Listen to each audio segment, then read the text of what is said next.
From LinkedIn News, I'm Leah Smart, host of Everyday Better, an award-winning podcast dedicated to personal development. Join me every week for captivating stories and research to find more fulfillment in your work and personal life. Listen to Everyday Better on the LinkedIn Podcast Network, Apple Podcasts, or wherever you get your podcasts.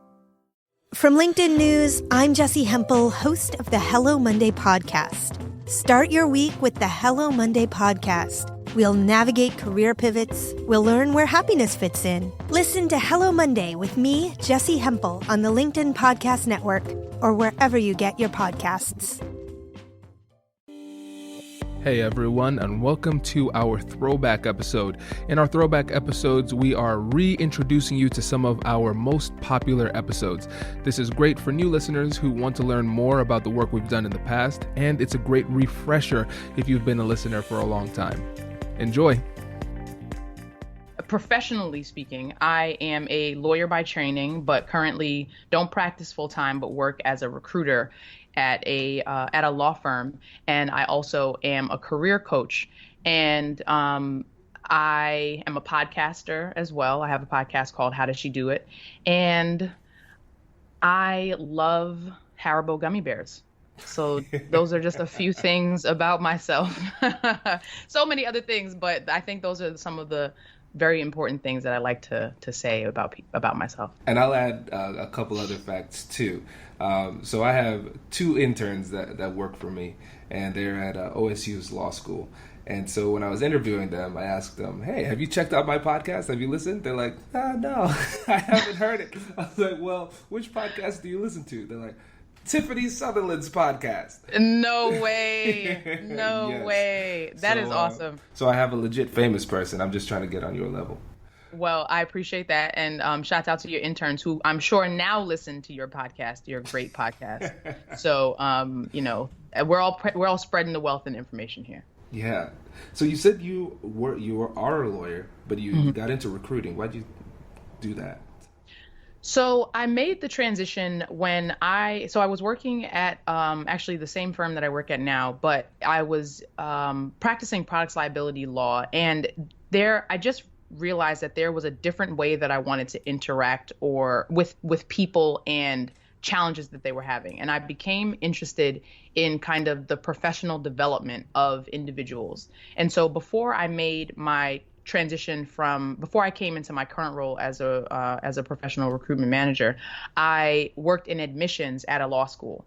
And in that role, I was able to kind of see the beginning of a lawyer's journey, if you will. So getting people from the prospective student process all the way through to the admissions process, and then being able to see people graduate from law school and start their careers. And then came into the role in working in recruiting to be able to bring people into the law firm as attorneys and really just see them develop and see how we match organizational needs with the skills and interests of the individuals who are looking to hire to fulfill those practice group needs. And it's been a great journey so far, and everything is kind of built on the last thing that I've done to kind of build this nicely arced career, if you will, which I don't take credit for because I think everything is aligned by God, but I show up when I can. Very cool. And yeah, it's an interesting professional arc too, because you have a master in social work, right? I do. I have a master's in social work, and I studied clinical social work. So I was training to be a therapist, and while I was in my master's program. But at the same time, I actually started the master's program really as a way to go between my undergraduate and law school, because my undergraduate grades and situation was not going to get me admitted to law school. So that was the initial kind of reason why I went to the master's program. But then I learned so much about human development and people's kind of interaction with systems, and the way that their upbringing impacts their access to certain kinds of networks and challenges that they face, and their resilience and all this kind of stuff. And it was just one of the most important academic and personal experiences that I've had was being in that master's program. Wow. That is fascinating. That's deep. And so now I'm seeing how all of this ties in from law to now doing career coaching. Yes. So I like to say that it does tie in. And I think because when you think about how we show up at work every day. We don't come to work just as people who come to work. We come to work as whole people, and we bring in our values, we bring in our strengths, we bring in the challenges that life has thrown at us in a lot of different ways. And they don't all show up at one time in every given situation. But the way that I try to look at my own career development, as well as the career development of my clients, is to think about who we are as whole people, and then how do we then want to show up in the work that we do every day as those whole people. But the challenge is that most of us, or a lot of people, are not clear on who they are as whole people. They haven't worked through some of the challenges that they have personally that may inhibit or drive some of their career motivation, or some of the fears that they have, or some of the insecurities that they have. And so those things, whether we believe it or not, or whether we pay attention to it or not, often show up in our work, and sometimes in our career choices and our career paths or limitations. And I don't know exactly how I got onto that tangent, but I'll stop there. And one of the reasons I wanted to bring you on the show was to talk about how people can take more of a controlling role when it comes to shaping their careers. So why do you think it's important to try and seek new responsibilities at work? It's important to seek new responsibilities at work because when you start any job, you usually start a job with a job description, and that job description may or may not encompass many or most of the things that you do kind of on a regular basis. But if you are looking to grow in your career, eventually the things that were included in that job description, or the things that are not included in that job description that you still find yourself doing every day, you will, if you're doing it right, you will outgrow some of those responsibilities. And so if you only do what has been given to you, what is asked of you, then you will stay where you are unless you try to position yourself for new responsibilities and new opportunities within your organization in a variety of ways. Yeah, that makes a lot of sense. And one of the interesting things about this point is the fact that it's self-directed. It's coming from you. It's not coming from management. And I think the negotiation angle here is that a lot of times we want more responsibilities, we want to move forward, we want to make changes in our career, but we wait for our managers to kind of get the point and put us on the right path. And so that's where the negotiation comes in. How do we position ourselves better to have those new roles? Well, I think in the same way that hopefully you would agree with this as a negotiation expert, that you have to know the information that you're working with, right? So you have to do your research. So in any traditional negotiation, you don't go into the room without knowing the lay of the land, without knowing the needs of the person on the other side, what they're looking for, what they're after. So as a professional individual, you have to say, okay, I know the role that I have. I have to know, what am I trying to gain? How am I trying to grow? What skills am I trying to develop? And what are the needs of my organization? What are the needs of my department? What are the needs of my direct manager? And how do the things that I want to increase or change about my role align with the needs of my direct report, my direct manager, my organization, my department, my team? You have to know what you are after before you can even begin this journey of trying to increase your responsibility. So that kind of leads you to a different initial process, which is taking time to think about, what do you actually want for your career, which so many people don't take the time to do. They get in a job and they kind of just work it every day and look up. And as you mentioned, now the time period is 2, 3, 4 years. And it's like, wait, where am I? What is next? And I have never thought about that before. Right. And you brought up a really great point, because in any negotiation, a lot of times we think we know what we want, but we really don't. Mm-hmm. And if you don't take the time to not only research but the other side, but also research yourself, your own interests, understanding your why, your strategy might be askew and you won't even recognize it. Exactly. And I think the way that a quick answer, or kind of quick way to think about it, is thinking about, you want to reverse engineer the process. So in a negotiation, if you think about what you have to know what your end goal is. And in order to know what once you know what your end goal is, then you can then say, okay, well, what are the things that I need to do to get to that place? But the only way you can figure out what your end goal is if you've actually taken time to say, well, here's the kind of professional that I am today. And I think I like this kind of industry. I think I like these skill sets. I think I like these kinds of roles. So now let me see, here's what my strengths are. Here's where I need to improve.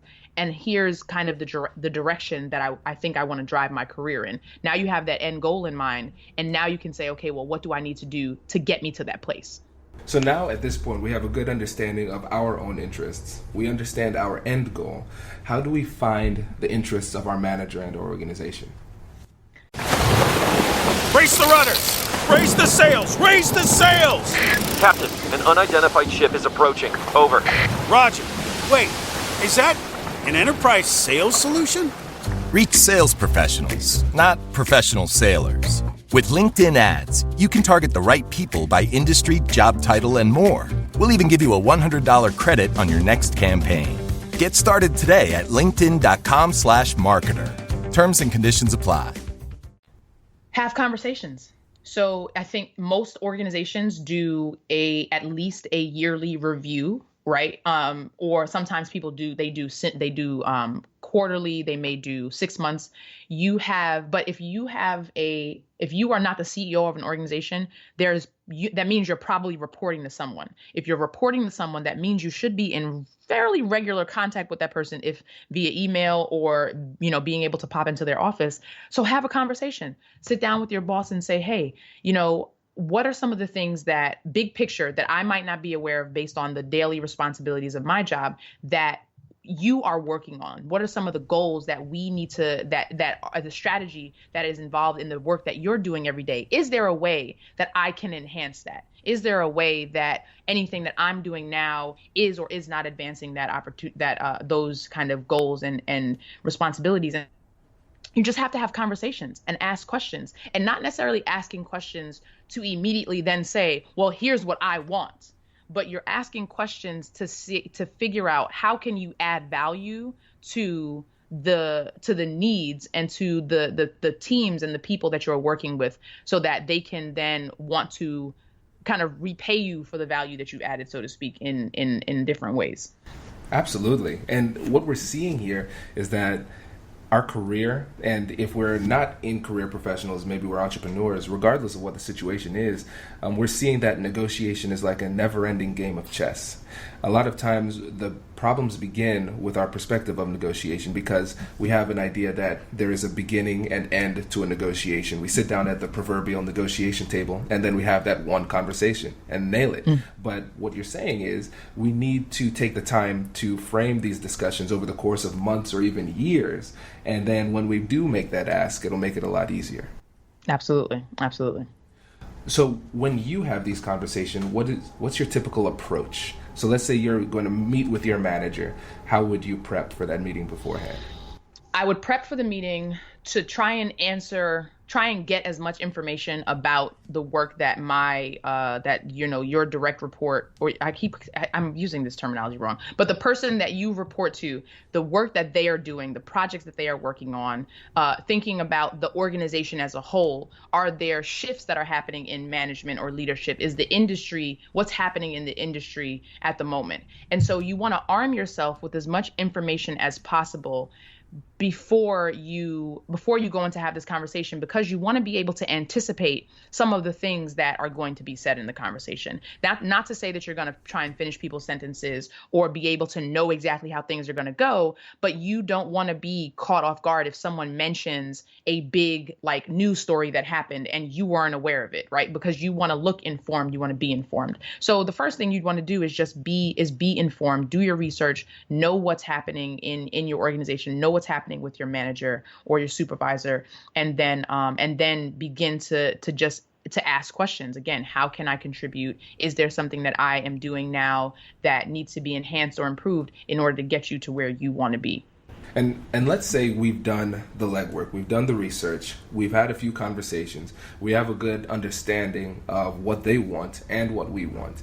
How do you know when it's the right time to make the ask? You know when it's not the right time to ask, when you know that there are like budget concerns or people are getting like laid off, right? So you want that, and I don't say that to make that link light of that, but you have to observe what is happening in the environment. Because if you know that, for example, it is crunch time and there are 5 projects due on, in 2 weeks, maybe right now talking about your desire to change your title or increase your responsibilities, it might not be the best time because there's not room on your manager's plate to navigate that conversation right now. So you want to just be mindful of kind of what is happening in the environment. I think a great time, a natural time to do this is in those evaluation conversations, because usually when evaluations happen, there is both a self-assessment and then there's also an assessment that's made by your manager. So if you are completing a self-assessment, that is the perfect non-threatening, you don't even have to have a verbal conversation about it yet. That is an opportunity where you type up some words on a screen that you've already thought about in advance, and you put it out there to your manager, and you don't have to have a face-to-face conversation about it yet. And that's laying the framework. So I say all that to say the optimal time may be when you are completing those self-assessment type of conversations, if you're not yet ready to have that face-to-face conversation with someone. That's a great point. Yeah, whenever natural opportunities to negotiate come about, I think that's a perfect time to do it, because it makes it less pressure on either side. It's like, okay, yeah, we're definitely going to have this conversation anyways. Might as well bring it up so the person is ready. Otherwise, if you say, hey, I'd like to talk about my roles and responsibilities mid-year, it's like, oh, that might... Why? So yeah, I think that's a good point. And what you said earlier was pretty deep. Knowing when not to do it, I think that's almost even more important, because they're unlike the evaluation times. That's pretty obvious. Most of the times when it comes to negotiation in general, it's not abundantly clear when it should start. But understanding clearly when not to do it can give you a lot of insight for when to have the conversation. Exactly. And that just comes from being self-aware and being observant and perceptive, because you don't want to, in the same way that if you see 2 people that you know having a very heated conversation, now might not be the best time to try and interject into that conversation and bring up something that's completely unrelated. So in the same way at work, if you know that there's chaos, if you know that there's some upheaval happening, if you know that that might be a signal, number one, that it might be time for you to consider working in that organization altogether. But you don't want to create, like you mentioned, an additional stressor in a time where there may not need to be a stressor, because there is an opportunity to have that conversation in a more natural way and a natural progression. Absolutely. How would you connect this search for increased responsibilities, to salary? That is a complicated question, because you increased responsibility and role changing is sometimes in exchange for the inability to get a raise in salary.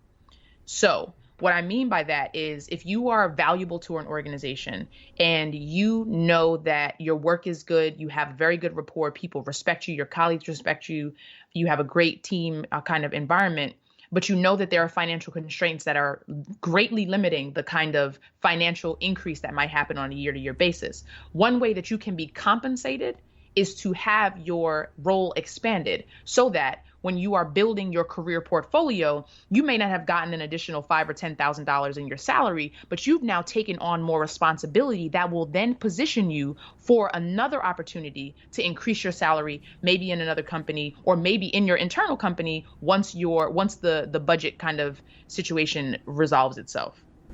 So then would you, in that conversation or at some point, say, hey, I increase responsibility. I'm not going to ask for increased salary because I understand we have budgetary concerns, but once those there's a little bit more wiggle room, I'd like to have a conversation. Do we frame it that way?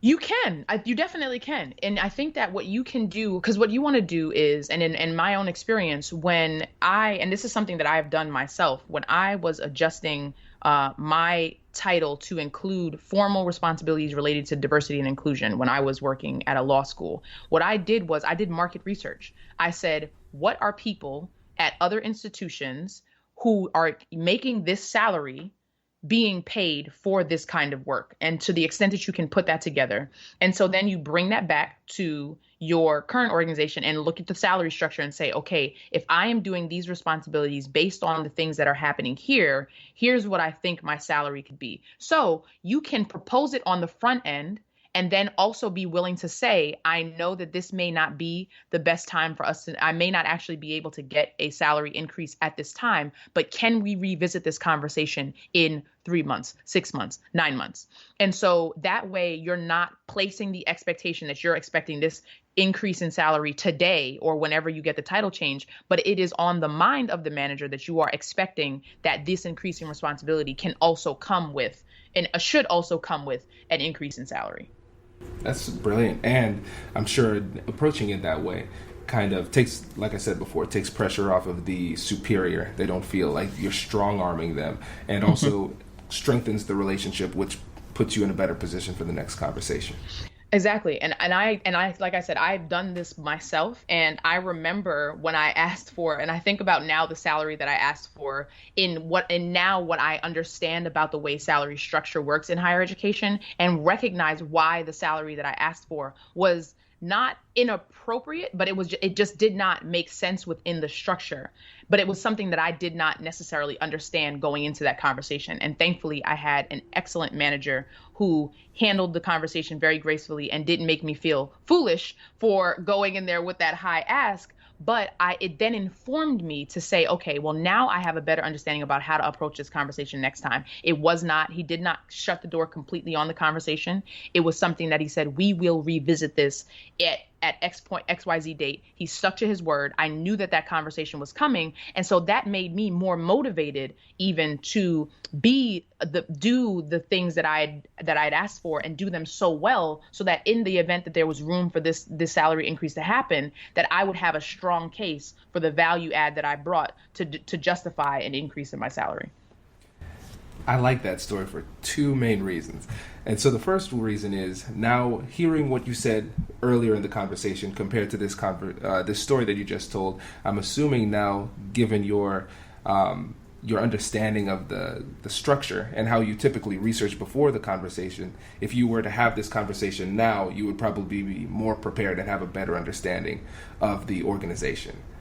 Absolutely. So you would go in more prepared. And then the second thing that I think is even more important is the fact that you went into the conversation, you had an ask that was aggressive but reasonable, and you were rejected, and you still have a good relationship with your boss, you're still working there and still moving forward in the company, and you got information from that.